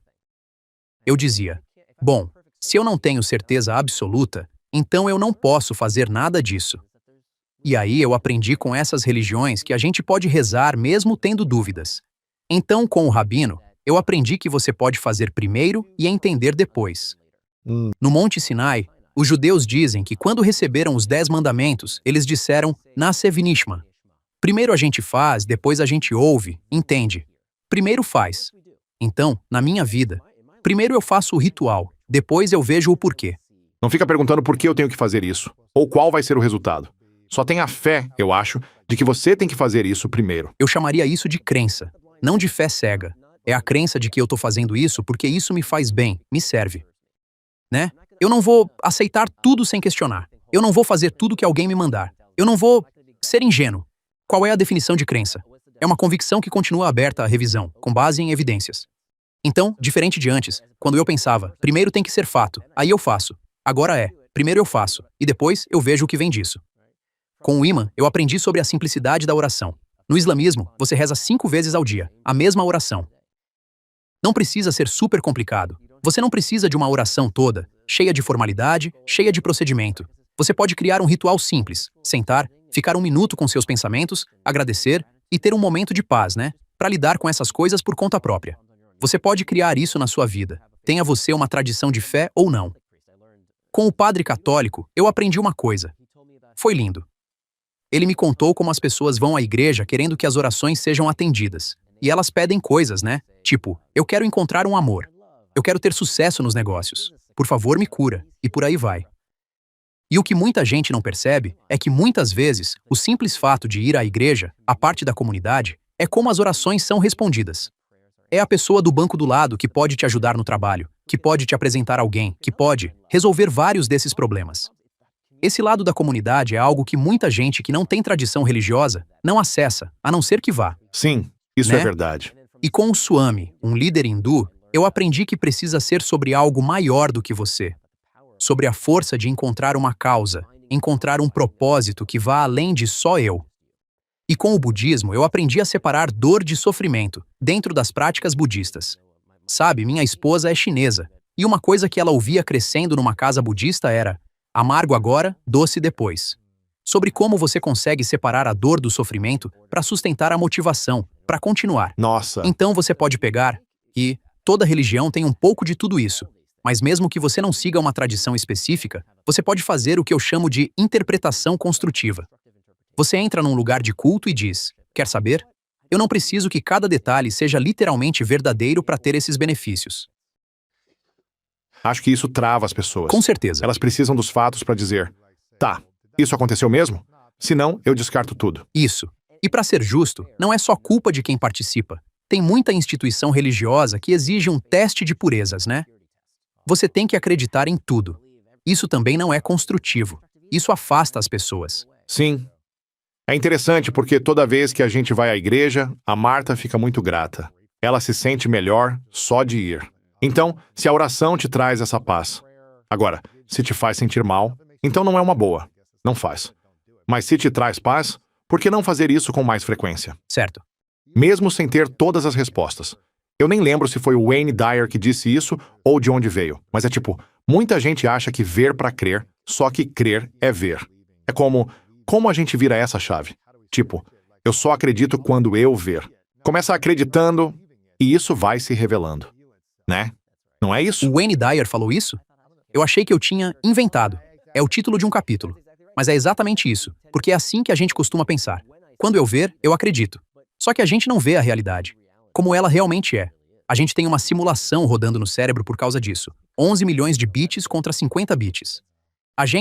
Todo mundo tem essa simulação. Ninguém tá vendo a realidade com clareza, né?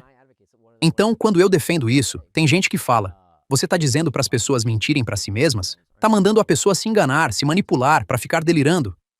E a resposta é, você já tá delirando. Você já tá se enganando. De um jeito negativo. Exatamente. Você se engana com essas crenças limitantes que você já tem e se recusa a enxergar uma outra realidade possível que, se você considerasse, poderia ser tão verdadeira, ou até mais, do que a sua crença limitante atual.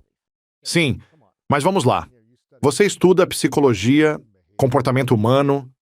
Como você coloca tudo isso dentro de oração? Isso não é como você viveu a vida inteira. Eu sinto que você é tipo... Caramba, quem que eu tô pensando? Você é o... Como é o nome do jornalista mesmo? É Dan... Sullivan? Não. Nossa, por que eu tô esquecendo o nome agora? Ele é o cara da meditação. Não é Dan Sullivan, é Dan Harris. Dan Harris. Dan Sim, Harris. sim. Você é tipo o Dan Harris da oração agora. Cético, analítico, que nunca ia acreditar nessas coisas. E agora tá falando de oração. Eu acredito na prática. Da oração. Sabe, Lewis, eu só parei de insistir em perguntas que eu não acho que vou conseguir responder. Sim, eu acho que ninguém vai responder isso mesmo. Porque ter fé cega e confiar em relatos de milhares de anos atrás, Isso. pra mim também é difícil. Mas a essência das histórias, a essência do que aconteceu historicamente quando as pessoas fizeram ou deixaram de fazer certas coisas, eu consigo pensar, como isso se conecta com a minha vida hoje? Eu acho que o diferente em você é que muitas vezes, quando eu converso com pessoas de fé, elas ficam um pouco desconfortáveis de admitir isso. Porque eu acho que eu questionei isso a vida inteira. Porque eu fico, isso não faz sentido. Mas como é que você continuou indo mesmo, pensando que... Foi por isso que você parou? Eu parei por um tempo. Eu parei porque eu estava na minha própria jornada. Eu era um pensador crítico, um livre pensador. Então eu ficava, deixa eu experimentar isso, deixa eu experimentar aquilo. E eu acho que eu ainda questiono muita coisa. Eu fico, por que eles fazem essas tradições? Por que fazem aquilo? Eu questiono tudo isso. Mas eu penso, quer saber? Se eu sei que faz bem, não quer dizer que eu preciso concordar com cada detalhe.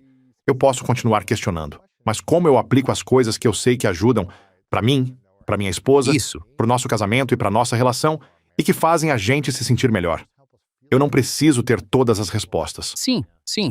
Mas eu posso acreditar que coisas boas vão acontecer comigo se eu continuar acreditando nisso, né? Sim.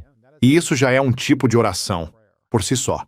Eu não preciso dizer, Deus, me dá isso e aquilo. É mais uma oração de gratidão. Muito obrigado pelas bênçãos. Obrigado pelas oportunidades.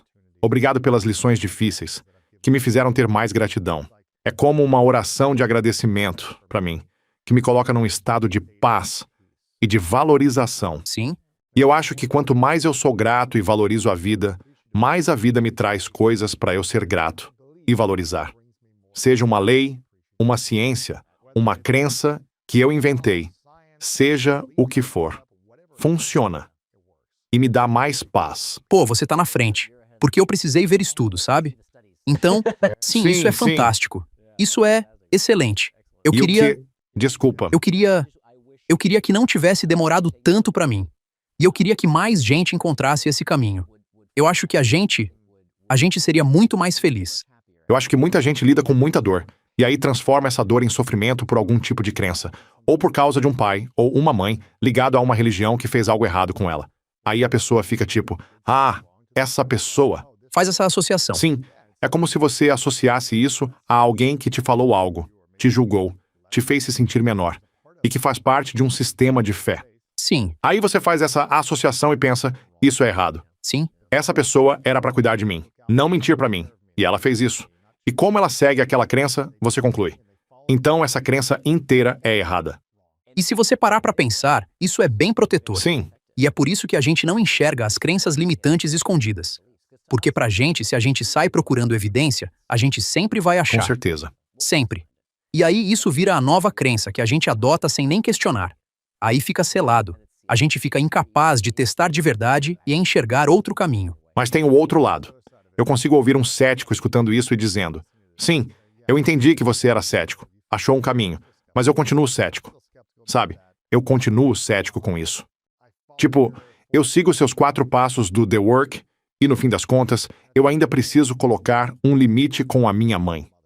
Porque quase toda vez que eu tô lá por ela, vem um comentário negativo. E eu vou falar o quê? Um dia ela foi legal comigo, me aceitou, me reconheceu quando eu fiz algo por ela. Mas isso parece tão difícil. Sim. Então, em que momento os limites entram para também melhorar a vida da pessoa? Para ela não ser passada para trás repetidamente, porque fica dizendo, não, isso aí é só uma crença. No fundo, é uma pessoa boa. Vou dar mais uma chance porque ela não quis me ferrar. E aí, isso continua acontecendo. Bom, primeiro, eu não tô aqui pra mudar ninguém. Eu tô contando a minha jornada. Sim, sim. E o que funcionou pra mim foi que eu tava buscando paz. E eu vi que não me ajudava em nada ficar rotulando as pessoas, julgando o tempo todo como más, vilãs, isso ou aquilo. Isso não me fazia melhorar. Sim. Isso não ajudava a minha vida. E um dos mantras, uma das orações que eu repito pra mim é: o amor se mede pelo benefício da dúvida. O amor se mede pelo benefício da dúvida. Pra mim isso é muito forte. Porque como ser humano, eu quero amar o próximo, pelo menos um pouco, né? A gente deveria oferecer mais graça, mais generosidade pros outros. Só que é muito difícil, né? Porque as nossas crenças acham que... E como a gente nasce na passividade, o nosso padrão é a passividade. A gente acha muito mais fácil ficar com o que sempre teve, porque foi isso que protegeu a gente no passado. Só que é como uma ferramenta quebrada que a gente insiste em carregar, e ela não serve mais para aquele trabalho. Não é como se um carpinteiro dissesse: o martelo é a única ferramenta verdadeira. Não. Um carpinteiro sabe que às vezes é serrote, às vezes é uma chave inglesa. Tem ferramenta diferente para tarefa diferente. Então, só porque você sempre segurou esse martelo, essa crença, não quer dizer que você não possa pegar isso e examinar. Isso aqui é a ferramenta certa para esse trabalho? Então, o que eu vi na minha vida é que quando eu guardava rancor, quando eu tinha esses filtros de crença sobre as pessoas, não é que você não deva colocar barreiras. Às vezes, limites são a coisa certa. Às vezes, isso não quer dizer que você tem que se expor o tempo todo a uma situação desconfortável. Mas sem dar essa graça. E vou explicar o que eu quero dizer com o amor se mede pelo benefício da dúvida. Quando minha filha nasceu, parece que destravou um amor por esse novo ser humano, né? Você sentiu isso há poucos meses. Isso vem do nada.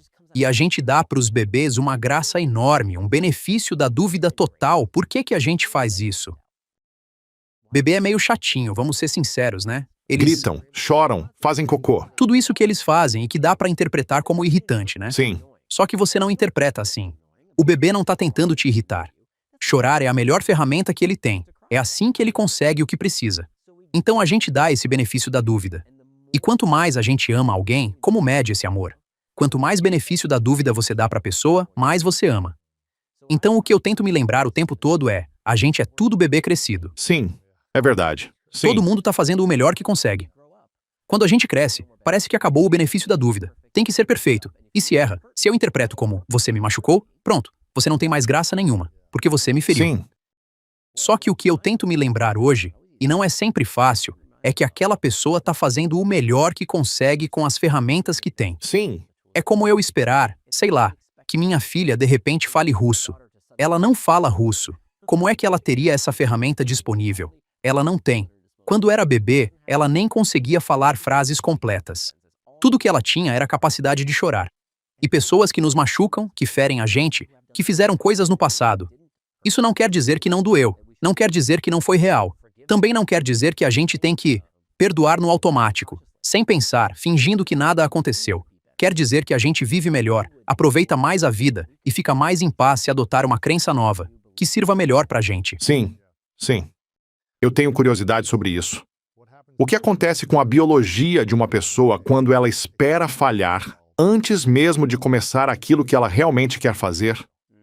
O que acontece com a mente, com o corpo, com as células, Sim, quando ela já espera dar errado, ou não acredita no resultado que ela quer antes mesmo de começar? sabemos que se você espera falhar, você acaba falhando, né? Então pensa numa maratona. Quem tem mais chance de terminar uma maratona? Alguém que diz, eu não consigo terminar essa maratona. Ou alguém que diz, eu acredito que consigo terminar. A gente não sabe os fatos. Muita gente não termina a maratona. Mas quem tem mais chance de A terminar... pessoa que acredita que consegue. Exatamente. Porque se você acredita, eu não consigo terminar essa maratona, você desiste. Acabou. Não é que crença garante sucesso. É que você tem muito mais chance de ter sucesso quando você acredita. Mas e se a pessoa só acredita, mas está muito longe disso?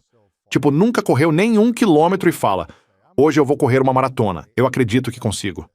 O que acontece quando essa crença, sei lá, quando você claramente não tem nem de perto a capacidade para fazer o que você está achando que vai fazer? Então, crença não é fé. Crença é uma convicção que continua aberta à revisão com base em evidência.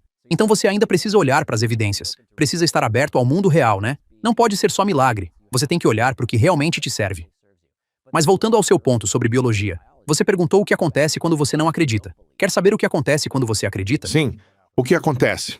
A gente sabe que pessoas que têm uma visão positiva sobre envelhecer aos 30 anos, tá? Se você tem uma visão positiva sobre envelhecer aos 30, uma pessoa que diz algo como dá para evoluir em qualquer idade, se você acredita que dá para evoluir em qualquer idade, versus envelhecer é um declínio inevitável. Entre essas duas frases, qual é verdadeira, Luiz? Tipo, eu posso aprender em qualquer idade ou envelhecer significa declínio inevitável. A que você acredita. Isso é o que vira verdade. Qual é o fato? As duas têm um fundo de Sim. verdade, né? Sim, Mas sim. qual delas vira? Qual delas se manifesta como verdade na vida real? Aquela que você acredita. Então olha o que acontece. Se você tem uma visão positiva sobre envelhecer aos 30, estudos descobriram. Teve um estudo em Yale que encontrou que pessoas com essas crenças positivas aos 30 viveram em média 7 anos e meio a mais. Isso é doido demais. 7. Você tem noção do que isso significa, Luiz?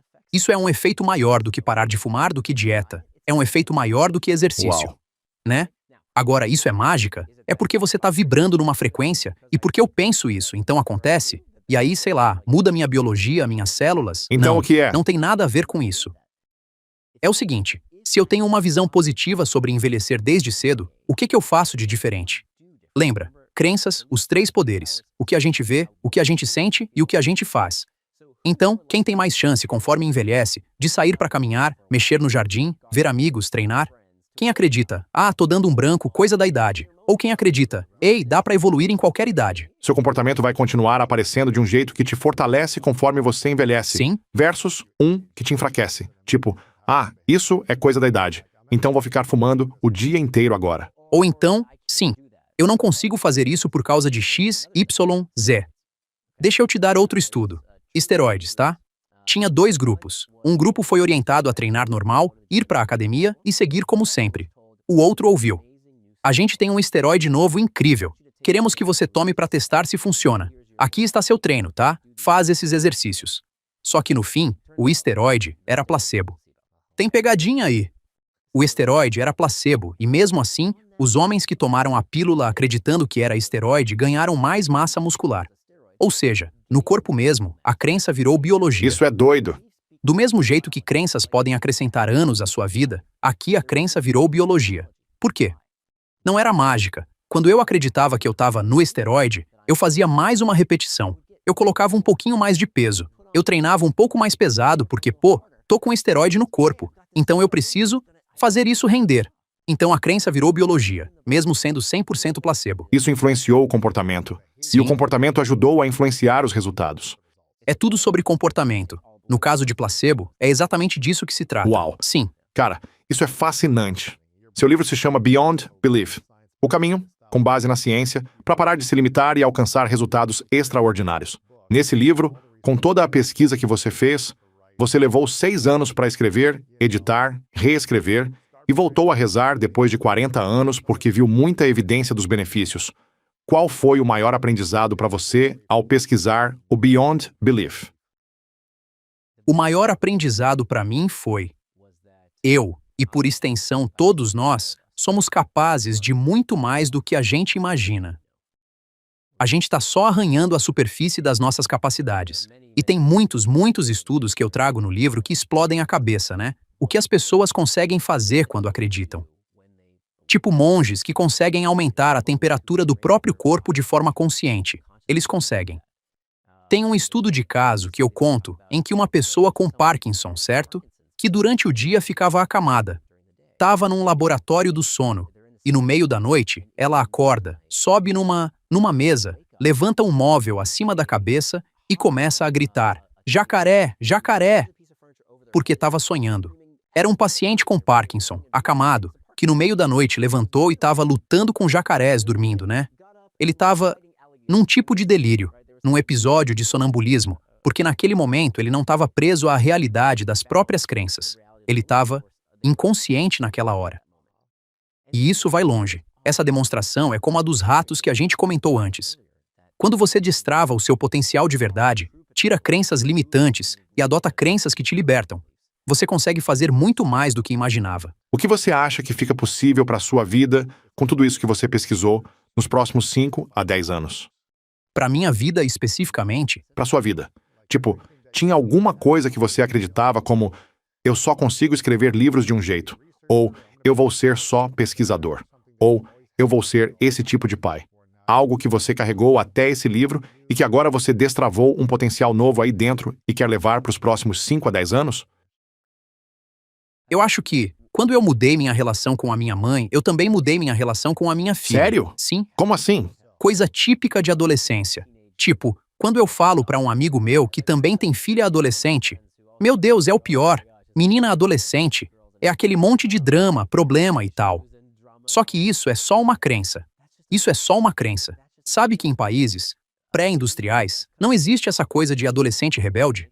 Isso é algo que a gente inventou em países industrializados. Por quê? Porque não ocorre lá ou porque inventamos isso aqui? Os dois. Porque a gente inventou Porque é aqui uma ou crença. porque não acontece lá? Sabe essa história de cérebro adolescente que tem hormônio pra todo lado e por isso adolescente é rebelde? Quando eu digo pras pessoas, isso não é fato. Não existe essa regra. Não é um destino inevitável que todo adolescente tenha que ser rebelde. Tem muitas culturas em que não existe adolescente rebelde desse jeito. Aí o pessoal ouve e fala, isso é loucura. Cadê a ciência? Procura aí, pesquisa, joga no Google. Isso não existe. E aí vem outro. Açúcar deixa a criança ligada no 220. Todo pai, toda mãe sabe que não dá pra dar muito açúcar pra criança, porque ela fica hiperativa. Não, isso é falso. É mito total, pode pesquisar. Só que as pessoas odeiam esse tipo de coisa porque a gente odeia desafiar as próprias crenças. A gente não gosta. A gente tem esse sistema imunológico psicológico. Então, se você sente essa reação, quando alguém desafia uma crença que você não quer acreditar, que parece absurda, é justamente essa crença que você mais precisa investigar. Por quê? Pensamento de primeiros princípios, né? Sim. E não só pode não ser verdade, como também pode estar te defendendo de alguma coisa. Sim. Né? Do que tá te defendendo? Quando eu penso, meu filho fica impossível quando eu dou açúcar? Meu filho fica impossível quando eu deixo muita rede social. Meu filho é, seja o que for. O que isso tá servindo? O que essa crença tá fazendo por mim? Reforçando isso. Ela tá me dando. Isso, exatamente. Ela não só reforça, como me dá uma coisa muito mais confortável. Passividade. Lembra? Nosso padrão é o desamparo. A gente gosta dessa passividade. Esse é o padrão. Cara, isso é doido. É interessante. Eu vi um vídeo na internet de um comediante dando entrevista para um apresentador. E eu não lembro exatamente o que foi dito. Mas ele falou tipo, eu ouvi algo mais ou menos assim. Ele tem filhas. E elas estão entrando na adolescência tipo 11 ou 12 anos. Aí ele fala, cara, se prepara. E o entrevistador, se prepara, vai ficar muito difícil para você. Só que ele corta na hora e diz, isso aí é só uma crença. Tipo, quem fala isso é só um pai. E ele diz algo como, é um pai ruim que não soube se conectar com as filhas, sabe? Sim. Aí coloca esse rótulo. Ah, quando suas filhas virarem adolescentes, elas vão ficar malucas. Se cuida. Porque é muito mais confortável, né? Parece que tem algo lá fora causando isso. Aliás, isso acontece comigo no médico. Quando eu preciso de uma receita, você sabe que o médico tem que listar todos os efeitos colaterais? Aí eu fico, blá blá blá, não me conta. Eu não quero saber. Eu não quero ouvir os efeitos colaterais. Porque aí você tá reforçando isso. Isso. Você já fica programado para procurar aqueles sintomas, né? E foi assim que eu curei minha insônia. Eu tinha uma insônia terrível. E a insônia, pelo que eu vi nessa pesquisa, é muito suscetível ao efeito placebo. Quando colocaram num laboratório pessoas que tinham dormido super bem e disseram, a gente monitorou seu sono, você dormiu muito, muito mal. Depois aplicaram testes objetivos de atenção e desempenho cognitivo. E adivinha? Essas pessoas que tinham dormido perfeitamente, quando ouviram, você dormiu mal pra caramba. Elas acreditaram. Não, e o pior, objetivamente nos testes elas foram pior. E aí fizeram o contrário. Pegaram pessoas cujo sono foi interrompido, deram de propósito uma noite ruim e disseram, você dormiu incrível. Uau, olha essa pontuação ótima. E elas foram muito bem no teste cognitivo. Pensaram, tô afiado, né? Isso. E aí eu acordava dia após dia pensando, nossa, tô grogue, tô cansado, dormi mal. Só que você só lembra das partes do sono em que você chegou a estar consciente. Sim. Mas todo o tempo em que você estava inconsciente, você não lembra. Uau. Então hoje eu tenho outro mantra, uma dessas orações seculares que eu repito sempre que eu acordo às 2 da manhã, o que às vezes acontece. Eu repito pra mim mesmo essa frase. A frase é, o corpo recebe o que o corpo precisa se você deixar. É só isso que eu digo. Eu só puxo o ar bem fundo. O corpo recebe o que o corpo precisa se você deixar. E repito isso de novo e de novo. E isso me ajuda a sair da ruminação, que é a principal causa da insônia. Se eu não dormir, amanhã eu não vou render. Tenho entrevista com o Luiz. Vai ser horrível. Sim, sim. Em vez disso, hoje eu só digo, olha, se eu dormir mal hoje, amanhã eu durmo bem. né? E vou ter exatamente o que eu preciso pro dia de hoje. Desde que o corpo se reajusta, tirando, claro, algumas exceções. Se fica 2 semanas sem dormir, é complicado. Sim, ou se você tem alguma condição grave. Sim, claro, Mas para a grande maioria, a insônia é criada pelo medo da própria insônia. claro. Nossa, isso é a pior parte, a pior.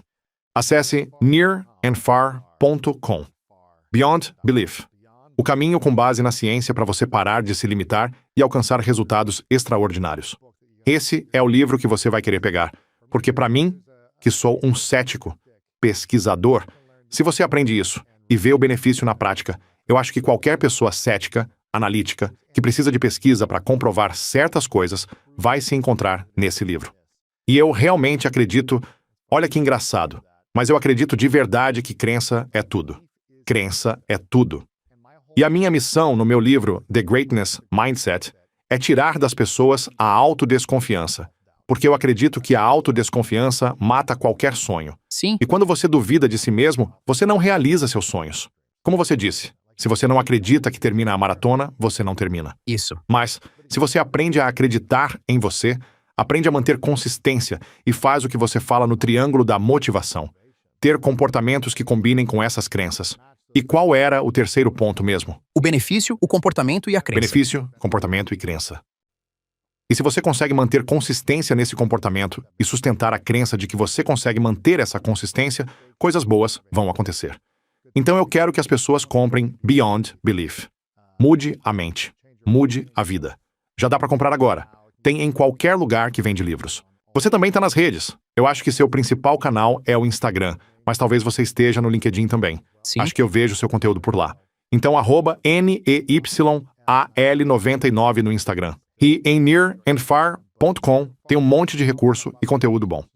Near, tenho mais 2 perguntinhas finais para você. Primeiro, eu quero te reconhecer por encarar isso. Porque, de novo, você é tipo o Dan Harris da meditação. Só que agora no tema de crenças. Nessa fase da vida, se abrir para o novo é difícil. Você já é muito bem sucedido como autor, palestrante, empresário, mas encarar as próprias crenças limitantes agora dá trabalho. A maioria das pessoas não se arrisca o suficiente para olhar para si, refletir e dizer: como eu posso experimentar algo novo? Como eu posso largar uma crença que não está me ajudando na relação com a minha mãe ou com outras pessoas da minha vida? Como eu crio mais harmonia nessa fase? Então eu te reconheço por topar isso e por aplicar a pesquisa que você encontrou. Obrigado. Acho que da última vez que você veio aqui foi uns 5 ou 6 anos atrás. Mas eu quero saber quais são as suas 3 verdades hoje. E se você pudesse viver o tempo que quisesse, mas no fim tivesse que levar todo o seu trabalho com você, tudo que você escreveu, seus livros, seus conteúdos desaparecem do mundo. E você só pudesse deixar 3 verdades, 3 coisas que você sabe que são verdade a partir de tudo que aprendeu. Quais seriam essas 3 verdades? As 3 verdades que eu deixaria. Então é isso? Só posso deixar essas 3 verdades? 3 lições, 3 verdades. Tipo, de tudo que você aprendeu até hoje e tudo que você acha que ainda vai aprender até morrer, você não pode deixar nenhum conteúdo disso, mas pode deixar 3 verdades. Sim. Acho que uma é: a gente não enxerga a realidade como ela é. A gente enxerga como a gente é. Acho que outra é: você é capaz de muito mais do que imagina. E as suas crenças viram a sua realidade. Suas crenças não viram a realidade de todo mundo, mas viram a sua realidade. Faz uma oração e repete de novo e de novo. Suas crenças viram a sua realidade. Repete esse mantra. Última pergunta. Qual é a sua definição de grandeza? Vez que você me perguntou isso, da última vez que eu estive aqui, era sobre fazer o que você diz que vai fazer, né? Viver com integridade pessoal. E hoje eu aprendi que a grandeza de verdade tem a ver com ter controle sobre essas crenças. Porque isso é uma das poucas coisas que a gente consegue controlar. A gente não controla o que acontece no mundo. Tem um monte de coisa fora do nosso alcance. Mas você sempre tem o privilégio de controlar suas crenças. Você não controla o que te aconteceu no passado. Não controla o que vai acontecer no futuro. Mas eu acho que a grandeza de verdade vem de controlar essas crenças para que elas te sirvam, e não o contrário. Nir, obrigado por estar aqui, meu amigo. Foi um prazer. Foi poderoso. Obrigado. Valeu, meu amigo. A primeira regra do empreendedorismo é usar o que você tem. Todo bilionário e milionário que se fez sozinho já esteve exatamente onde você está, o que significa que você tem os mesmos ingredientes que eles tinham. Nada. Mas também nada a perder. E essa é a parte que eu acho que muita gente, quando começa, não percebe. Se você perder tudo, você volta pro zero. E você tem tentativas ilimitadas para marcar seu gol.